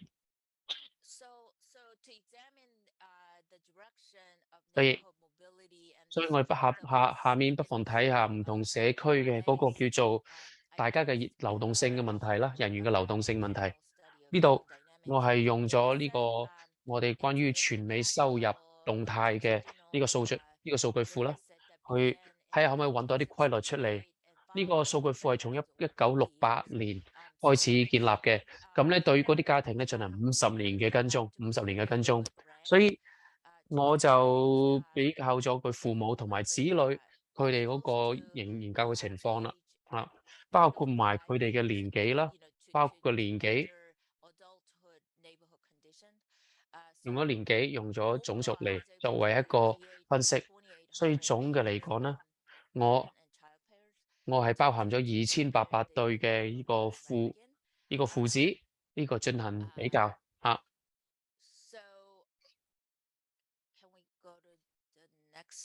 請翻去下頁。所以可以睇下2800對呢個父子，我睇過呢個情況，可以睇到對於黑人家庭嚟講咧，62%嘅第二代，62%嘅60%嘅嗰啲第二代，如果佢哋個父母係處於最窮嘅嗰啲家庭嘅話咧，到佢哋嗰代仍然有60%嘅嗰種子女咧，仍然會處喺最底層嘅25%嘅嗰個生活狀態當中。所以你可以睇到呢個數據啦，基本上即係話對黑人嚟講，第一代窮，第二代可能仍然會繼續咁窮。但係你睇下，所以另外一個數據好重要嘅就係，如果個黑人嘅父母係屬於中產，但係佢哋子女咧只有20%嘅可能性咧可以保持呢種中產嘅狀態，即係20%可以保持到呢種中產嘅狀態，所以係一個非常之唔好嘅數據嚇。所以呢邊咧係關於，所以父輩到下一輩嗰個轉移，我哋發覺係一個有好大嘅一個種族嘅差距嘅。可以睇下嗰個叫以種族為，從種族嚟講，我覺得呢個係一個好大問題。其實一般嚟講，如果唔睇人種嘅話咧，一般如果父母住好窮嘅地方，好多時候咧，子女第二代咧可以成功咁逃離呢啲最窮嘅呢啲社區。但係呢個數據咧係喺黑人同埋白人之間咧係一個好大嘅差別。對於白人嚟講，佢哋基本上白人嘅第二代比黑人嘅第二代咧有高18%嘅可能性可以逃離呢個佢父輩嘅嗰個比較貧窮嘅社區。所以我哋可以睇下30%，所以黑人嚟講咧，基本上即係話第二代只有31%嘅可能性可以逃離佢父輩嘅比較貧窮嘅環境啊。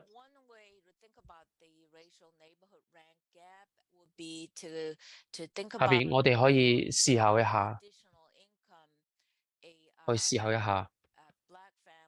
黑人家庭需要幾多額外嘅收入先可以達到同白人一樣嘅一個叫做社會叫做流動性。所以喺個圖入邊咧，紅線就係顯示嘅係一個預測嘅一種預測嘅黑人嘅兒童嘅嗰個排名啦，同埋相對嚟講嘅就係藍色嘅就係嗰個白人嘅嗰個叫做排名嚇。咁我哋睇下佢哋嘅收入情況係一個好大嘅區別嚇。第一點就係對於白人嘅家庭嚟講，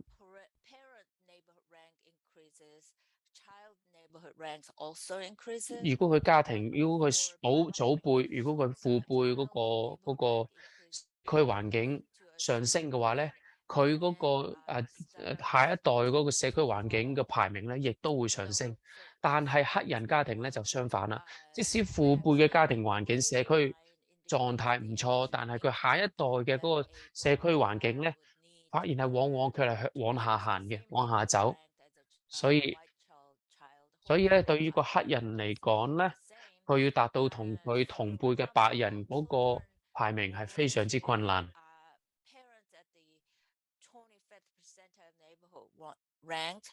Were expected to live in neighborhood ranks at the 27th percentile for blacks, but 45th percentile for white. 所以你可以睇下，即係如果你即係黑人嘅第一輩祖輩嚇父輩嗰一輩，如果佢住喺嘅社區係喺全美最下邊嘅25%嘅嗰啲社區嘅話咧，佢嘅下一代咧，佢即係話仍然係會係住喺呢個比較貧窮嘅社區嚇。咁但係如果即係話，但係如果黑人嚟講，佢哋要即係逃離呢個比較即係話排名比較低下嘅社區嘅話咧，佢哋需要獲得嘅收入要係比白人第二代收入遠遠高，佢哋先有可能逃離佢哋父輩呢種排名比較低嘅社區嚇。所以總結一下啦，其實呢種貧窮嘅問題咧，往往係一種跨代嘅一種問題，跨代嘅問題。differs by race. In general, 唔同嘅種族係完全唔同。一般嚟講，隨住一代一代嘅財產嘅財富嘅積累嘅話咧，佢哋往往係一代會比一代好。佢哋住嘅地方係會越嚟越白，翠白，越嚟越白。但係咧，問題就係好多嘅可能。黑人家庭就唔係呢種情況，反而係隔代之後咧，反而嗰個環境咧係比個父輩仲要更差。主要係因為咧喺嗰啲比較唔好嘅社區，佢哋嗰個社區環境同埋嗰個社會服務個不足咧，導致呢啲細路仔冇辦法有機會可以喺第二代可以繼續咁去提升。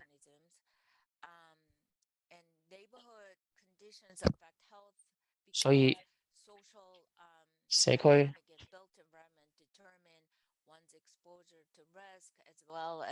所以我哋總結一下啦，社會問題其實會係變成對於身體嘅狀況會有好大嘅影響，尤其係如果你所在嘅社區環境咧係比較危險嘅話咧，可能你個心情就好緊張，從而就會影響到你嗰個發病率。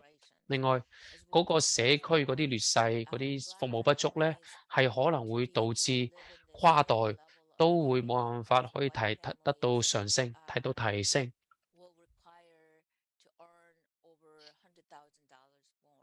譬如話，對於黑人嚟講咧，如果第二代要逃離佢父母嗰個社區嘅話咧，佢哋起碼要賺10萬美金先可以逃離嗰種狀況。對於大部分嘅黑人第二代嚟講咧，可能係冇乜太大可能性。因此，我哋作為社會嚟講咧，就要開發更多嘅一啲社區嘅一啲系統性嘅制度性嘅一啲項目啊，去改變呢種比較嚴重嘅問題。而唔係靠個人嘅行為。感謝。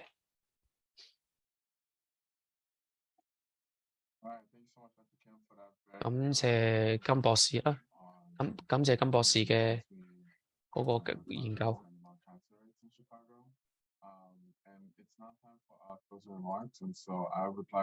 下面呢，我就邀請我哋下一個演講嘉賓啦。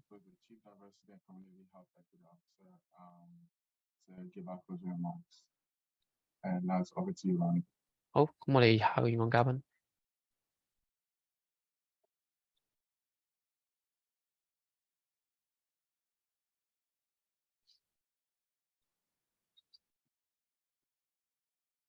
Oh, I see.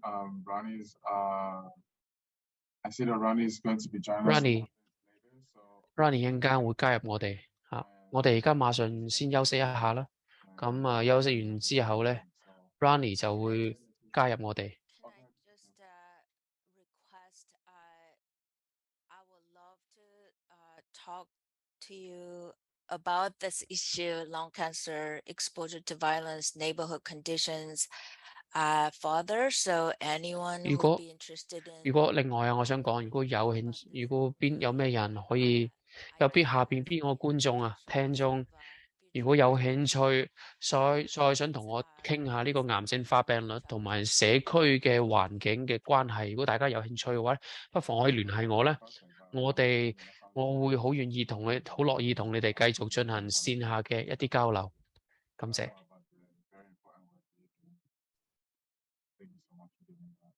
感謝你，金博士。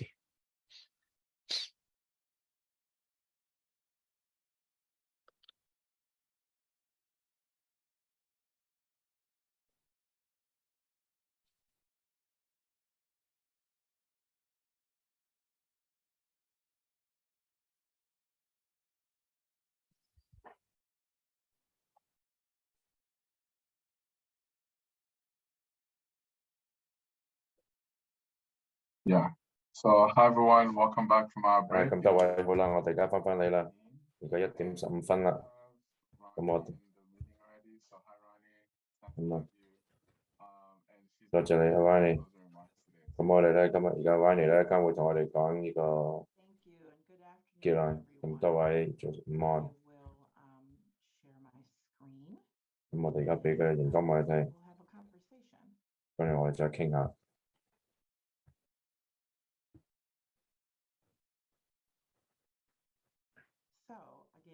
咁咧繼續，多謝今日咁多位人過嚟啦。你哋做得咁好，我非常之開心，我非常之感謝有呢個機會同你哋今日傾。咁樣咧，我哋再傾下，我哋再諗下，我哋下啲今日傾完之後睇下啲咩再做。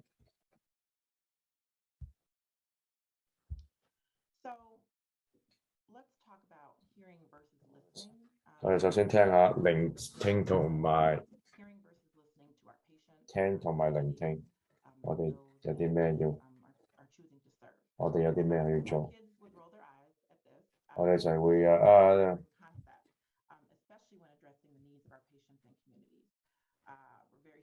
我哋好聰明啦，有啲知道點樣做我哋係聽嗰啲嘢定係佢真係聽佢定聆聽咧？咁我有兩個唔同嘅解釋。第一樣嘢就係我哋成日都會傾啦。如果我同佢哋傾，你聽到可能下 yeah， 或者佢真係會望住隻眼真係會好留心咁聽可能會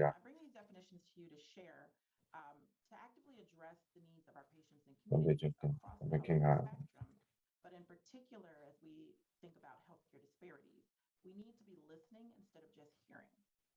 Hearing is passive, it's involuntary, it requires no effort. 我哋做咧就話我哋就聽住咧就係唯一一個另一樣嘢。It requires great effort and it's intentional. And so when we think about our communities and our patients, 你會做啊，或者有其他嘢㗎，我哋會聽埋， listening. 要去練習去聽佢哋點樣講嘢。So talking about disparities and our communities and being knowledgeable about what the needs are, we can start. 所以嘢要聽佢哋。 Something that I'm sure most of you are familiar with, but we know that healthcare is one of the most turbulent and fast-changing areas in today's society.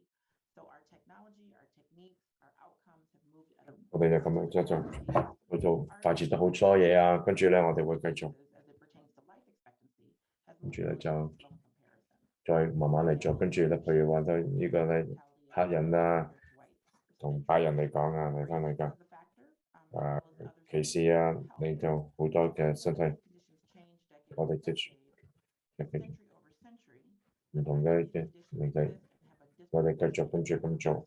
Certain races, ethnicities, genders, and even 住 sexual 做啊，或者係 not new. As you may know, Chicago in 佢有 particular 嘅， is one of the biggest offenders. 芝加哥係一個 Gap in the country. 係最多嘅喺之間全世界全2010嘅 NYU 呢個醫院嚟做住喺 Streeterville 住到90歲啊，或者住喺 Inglewood 啊，住到60歲，差唔多30年嘅分開，睇下你住喺邊個你個 zip code。 So over the last 2.5 years in particular, 會2年半啦，主流嘅媒體啊，同埋或者其他嘅醫院啦，佢哋都會知道，醫療唔係一定係平，呢個醫療唔係一定平衡嘅，就呢個係歧視係真正啦，同埋而家仲存在啦。我哋嘅因為佢哋嘅顏色啊，佢哋嘅種族啊，或者佢哋嘅 zip code。 我哋睇睇，呢個就係個 CHEC code， 呢個都唔關呢個 COVID 事嘅。 this has been a persistent reality for years. Again, the Czech community is well acquainted with the persistent racial 跟住咧，我哋繼續。 cancer incidents and outcomes, hence the existence of CHEC. You're knowledgeable about research that demonstrates 你哋都知道好多研究，好多研究都指出咗有一啲遺傳啲風險啦。除咗遺傳嘅風險之外，社會經濟嘅啲因素啦、歧視啦、偏見啦，仲有其他嘅風險咧，都使我哋嘅黑人嘅嗰個癌症發病率會更高。所以都唔係新嘅呢啲發現。種族歧視呢啲全部都唔係新嘅。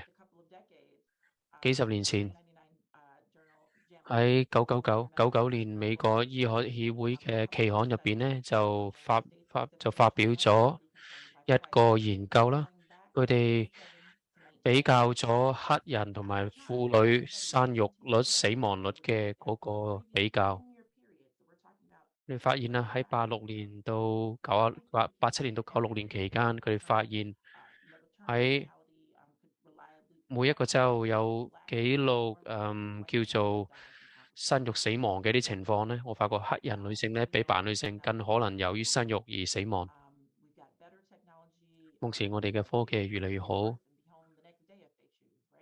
而家生育已經唔係再咁複雜咁危險嘅事情，但係即使係咁 ，CDC 而家目前仲係講黑人婦女比白人婦女話咧，由於懷孕而死亡嘅機率咧係高3倍。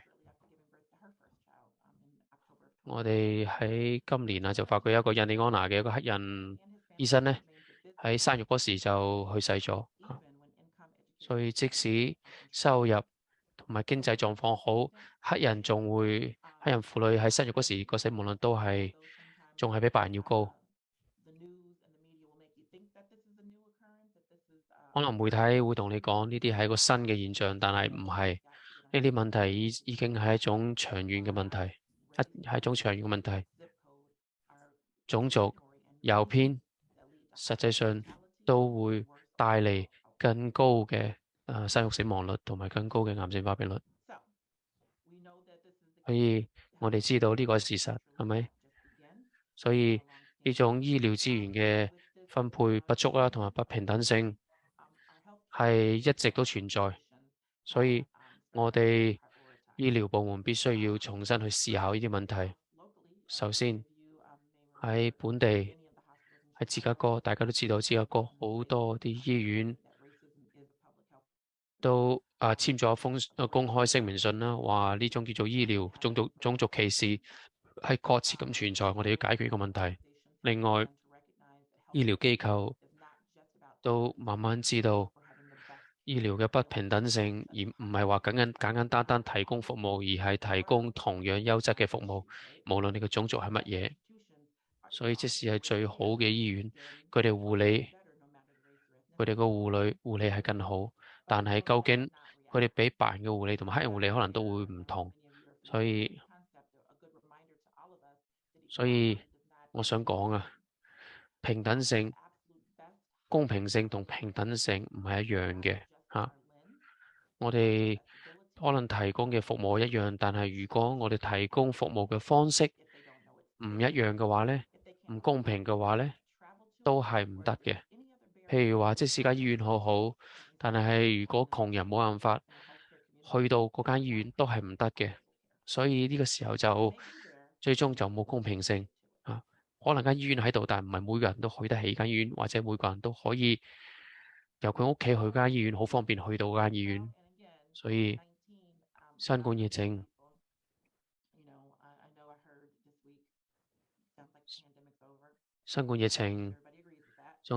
總統話我哋疫情已經結束啦，但係對於新冠疫情嚟講，我覺得新冠疫情對於全世界都係好嚴重影響，尤其係但係對於美國某一啲社區嘅話，受到嘅影響係非常巨大。主要係新冠疫情暴露咗呢啲種族佢哋面臨嘅好大嘅一啲社會劣勢，譬如話交通啦，公共交通由於新冠唔開，所以佢冇辦法去睇醫生，冇辦法去做其他嘅事情。對於好多人買唔起車嘅話，只可以依靠公共交通工具。另外，對醫療服務嘅理解亦都暴露咗嗰個好大嘅差距。另外，就業啊，同埋社會經濟嘅狀況影響佢哋，使佢哋冇辦法獲得最好嘅一啲治療。譬如話，我哋嗰啲做非法嘅、做服務員嘅呢啲咁嘅人員，佢哋冇辦法可以遠程咁工作，因此可能幾個月都冇嘢做，需要攞政府嘅失業金，所以呢種都會對佢哋嘅身體健康會有好大影響。另外，我哋仲有好多多輩嘅家庭，可能一間屋入邊咧有好幾代人住埋一齊，某一個人感染咗，可能成間屋嘅人都會因此受到影響。所以呢啲咁嘅情況一直都長期存在，一直都係使某一啲種族嘅死亡率啦，同埋疾病嘅發病率咧提高。但係新冠疫情使個問題變得更加咁明顯。所以，譬如話新冠疫情啊，有一啲細路仔好難適應呢種線上嘅學習嘅方式。某一啲人可以通過遠程去上班，通過遠程去做嘢，但某一啲人由於冇呢啲技術嘅能力或者資源呢，佢哋根本就冇辦法獲得呢啲遠程嘅資源。另外，老人家由於新冠疫情咧，使老人家好多嘅資源都冇辦法獲得，因為而家啲資源嘅獲得咧都係要通過互聯網、通過網絡嘅，但係好多人根本就唔識用網站啦，唔識用電腦，根本就冇辦法獲得嘅相關嘅資源。好多啲非法移民根本就唔敢。佢病咗之後，根本就唔敢嚟醫院，因為驚俾人捉。所以所以而家聯邦政府就話，無論你嘅移民嘅情況係點，你嘅身份係點，我哋聯邦政府都會為你提供治療，但好多人都唔知道。另外，住房嘅問題，我哋都知道，雖然喺疫情期間唔俾驅逐房客，但係呢個住房嘅問題確實會係使種族嘅差距會長期保持好大嘅一種狀態，所以住房嘅問題變得非常之問題啦，包括好多無家可歸，包括好多避難所咧、保護所咧，由於新冠疫情關閉咗，雖然而家開返，但係啲問題仍然係同時存在。另外，仲有種族歧視嘅問題，包括仇恨嘅犯罪啦，包括針對亞裔人士、針對黑人嘅一啲仇恨犯罪，喺新冠期間變得越嚟越明顯啊。最後，暴力嘅問題，我哋發現啊，即係喺新冠疫情開始以後，我哋全國美國咧嗰個暴力犯罪嘅發生率咧高咗好多，所以呢啲問題嘅話咧，對於健康都會有好大嘅影響，所以我哋必須要點樣解決呢啲暴力嘅問題，點樣解決呢啲醫療嘅問題。所以我講嘅咁多嘅因素咧，對於我哋最終嘅醫療嘅公平性同埋可獲得性都會有好大嘅影響。所以，我想要提醒一下大家啦，我哋今日講到嘅所有內容，我哋講咗好多嘅證據，所以我哋必須要聆聽我哋嘅病人，我哋嘅病人嘅心聲同埋我哋嘅社區，我哋點可以更好咁同我哋社區同埋病人進行互動？究竟我哋可唔可以將醫療資源送到佢家門口，而唔係話要佢哋轉2次車先嚟到睇醫生？我哋評估佢哋嗰時，我哋唔應該家長式，唔應該講俾佢聽點樣做，而係要聆聽佢哋嘅心聲。另外，我哋仲要了解到佢哋非醫療其他嘅一啲困難啦，要幫助佢哋。我哋係咪就係收集信息，而唔向佢哋提供主動嘅信息？我哋就係收集信息係唔夠嘅，必須要用收集嘅信息咧去提供服務。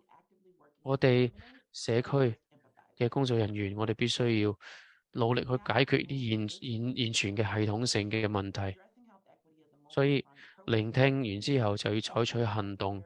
所以解決醫療公平性嘅問題咧，係需要我哋有好多唔同嘅策略，機構、政府啦、醫療機構啦、社區，還有納稅人啦、醫生、病人都必須要共同合作嚇。